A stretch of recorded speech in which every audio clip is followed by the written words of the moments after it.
11.2 Heat. To change the temperature, you usually need to add or subtract energy. For example, when it's cold outside, you turn up the heat in your house or apartment and the temperature goes up. You know that adding heat increases the temperature, but have you ever thought about exactly what heat is? What does heat have to do with temperature? Heat, temperature, and thermal energy. What happens when you hold a chocolate bar in your hand? Thermal energy flows from your hand to the chocolate and begins to melt. We call this flow of thermal energy heat.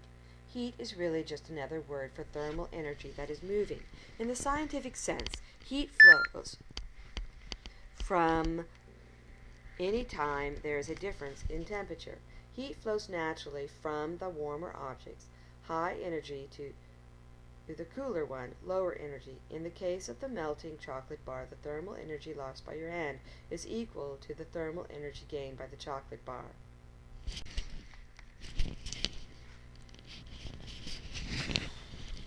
The metric unit for measuring heat is the joule.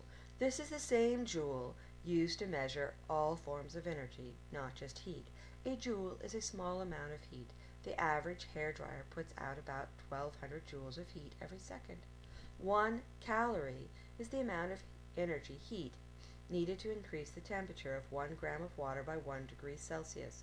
1 calorie is a little more than 4 joules, figure 11.8. You may have noticed that most food packages list calories per serving. The unit used for measuring the energy content of food we eat is the kilocalorie, which equals 1,000 calories. The kilocalorie is often written as calorie with a capital C. If a candy bar contains 210 calories, it contains 210,000 little c calories, or 897 and 60 joules. Still another unit of heat energy may encounter is the British thermal unit, or BTU. The BTU is often used to measure the heat produced by heating systems or heat removed by air conditioning systems. A BTU is the quantity of heat it takes to increase the temperature of 1 pound of water by 1 degree Fahrenheit.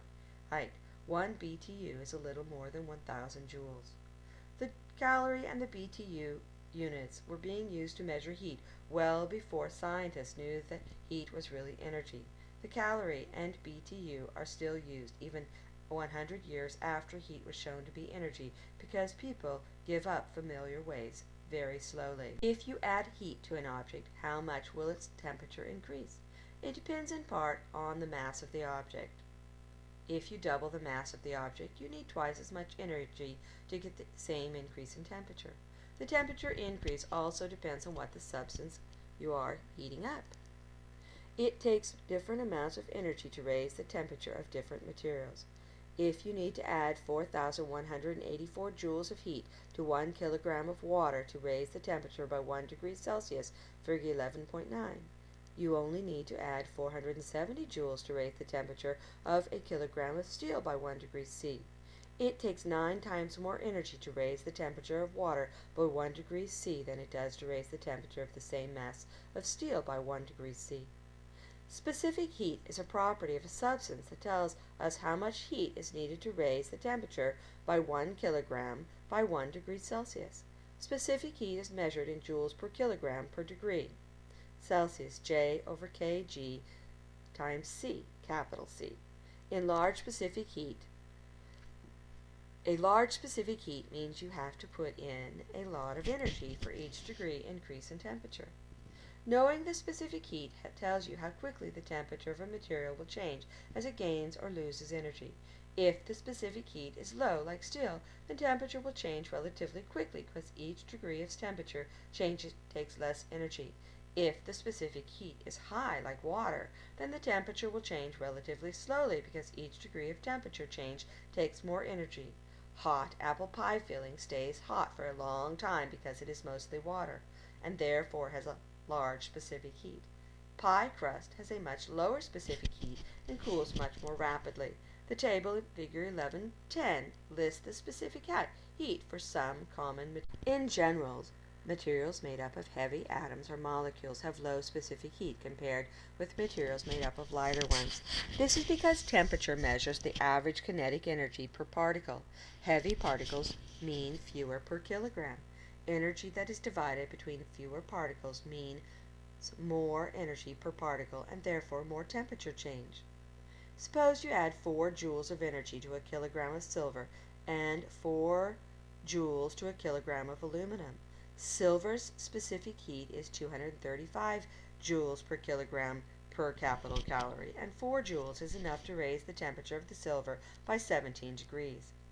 Aluminum's specific heat is 900 joules per kilogram per capital C. 4 joules only raises the temperature of the aluminum 4.4 degrees C. The silver has fewer atoms than the aluminum because silver atoms are heavier than aluminum atoms. When energy is added, each atom of silver gets more energy than each atom of aluminum because there are fewer silver atoms in a kilogram. Because the energy per atom is greater, the temperature increase in the silver is also greater. Thermal energy flows from higher temperature to lower temperature. The process is called heat transfer. How is heat transferred from material to material or from place to place? It turns out there are 3 ways heat flows: conduction, convection, and radiation. Heat conduction is a transfer of heat by the direct contact of particles of matter. If you have ever held a warm mug of hot cocoa, you have experienced conduction. Heat is transferred from the mug to your hand. Conduction only occurs between 2 materials at different temperatures and when they are touching each other. In conduction, heat can also be transferred through materials. If you stir hot cocoa with a metal spoon, heat is transferred from the cocoa through the spoon to your hand. Imagine placing a cold spoon into a mug of hot cocoa, figure 11.11. The molecules in the cocoa have a higher average kinetic energy than those of the spoon. The molecules in the spoon exchange energy with the molecules in the cocoa through collisions. The molecules within the spoon itself spread the energy up the stem of the spoon through the intermolecular forces between them. Heat conduction works both through collisions and also through intermolecular forces between molecules. As the collisions continue, the molecules of the hotter material, the cocoa, lose energy, and the molecules of the cooler material, the spoon, gain energy. The kinetic energy of the hotter material is transferred one collision at a time to the cooler material. Eventually, both materials are the same temperature. When this happens, they are in thermal equilibrium. Thermal equilibrium occurs when 2 bodies have the same temperature. No heat flows in thermal equilibrium because the temperatures are the same. Conduction can happen in solids, liquids, and gases. Solids make the best conductors because their particles are packed closer together. Because the particles in a gas are spread so far apart, relatively few collisions occur, making air a poor conductor of heat. This explains why many materials used to keep things warm, such as fiberglass insulation and down jackets, contain air pockets, figure 11.12. Materials that conduct heat easily are called thermal conductors, and those that conduct heat poorly are called thermal insulators. For example, metal is a thermal conductor, and a foam cup is a thermal insulator. The word conductor and insulator are also used to describe a material's ability to conduct electrical current. In general, a good electrical conductors like silver, copper, gold, and aluminum are also good thermal conductors. Conduction happens only if there are particles available to collide with one another. Conduction does not occur in the vacuum of space. One way to create an excellent thermal insulator on Earth is to make a vacuum. A vacuum is empty of anything, including air. A thermos bottle keeps liquid hot for hours using a vacuum. A thermos is a container consisting of a bottle surrounded by a slightly larger bottle. Air molecules have been removed from the space between the bottles to create convection. Have you ever watched water boil in a pot? Bubbles form on the bottom and rise to the top. Hot water near the bottom of the pan circulates up, forcing cooler water near the surface to sink. This circulation carries heat through the water, 11.14. This heat transfer process is called convection. Convection is the transfer of heat through the motion of matter such as air and water. Fluids expand when they heat up. Since expansion increases the volume but not the mass, a warm fluid has a lower mass to volume ratio called density than the surrounding cooler fluid. In a container, warmer fluid floats to the top and cooler fluid sinks to the bottom. This is called natural convection. In many houses, a boiler heats water and then pumps circulate the water to the rooms. Since the heat is being carried by a moving fluid, this is another example of convection. However, since the fluid is forced to flow by the pumps, this is called forced convection. Both natural and forced convection often occur at the same time. Forced convection transfers heat to a hot radiator. The heat from the hot radiator then warms the room by air by natural convection. Convection is mainly what distributes heat throughout the room. If you stand in a sunny area on a cold, calm day, you will feel warmth from the sun. Heat from the sun is transferred to Earth by thermal radiation. Thermal radiation is electromagnetic waves, including light, produced by objects because of their temperature. All objects have a temperature above absolute zero, negative 273 C or negative 459 degrees Fahrenheit, emit thermal radiation. To emit means to give off. Thermal radiation comes from the thermal energy of atoms. The power in thermal radiation increases with higher temperatures because the thermal energy of atoms increases the temperature, 11.15. Because the sun is extremely hot, its atoms emit lots of thermal radiation. Unlike conduction or convection, thermal radiation can travel through the vacuum of space. All the energy the Earth receives from the sun comes from thermal radiation. Thermal radiation is also absorbed by objects.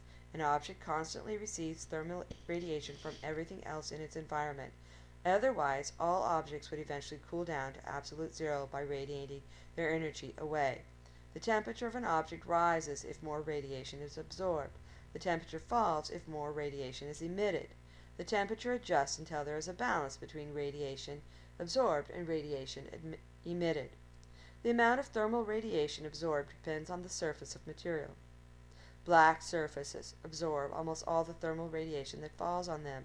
For example, black asphalt pavement gets very hot in the summer sun because it effectively absorbs thermal radiation. A silver mirror surface reflects most thermal radiation, absorbing very little, 1116. You may have seen someone put a silver screen across their windshield after parking their car on a sunny day. This silver can reflect the sun's heat back out of the car window, helping the parked car stay cooler on a hot day.